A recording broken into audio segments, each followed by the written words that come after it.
It is a story about the war between the United Kingdom and Argentina in 1982 and how it affected the lives of 6 war veterans. 3 veterans from the UK and 3 from Argentina have come together to talk about war. Marcelo Vallejo was a conscript, forced into a war during the last days of the dictatorship that ruled Argentina at the time. We were here at Mount Williams for several days. We were attacked with mortars, bombing. We were tired. We wanted to fight and for it to be over. Vallejo tried to kill himself after the war, traumatized by the dictatorship that attempted to hide the defeat. Director Lola Arias says that the biggest challenge is to dig into what happened after the war.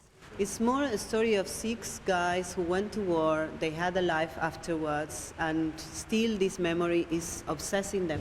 Even though the war happened over 30 years ago, it remains an open dispute, especially in Argentina, where people claim that the Malvinas, as the Falklands Islands are called here, belong to them.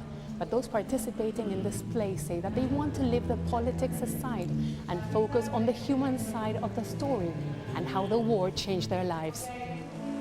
David Jackson says he studied to try to understand people after war. He's now helping veterans from Iraq and Afghanistan. I remember when I arrived in Port Stanley and saw the Argentinians for the first time.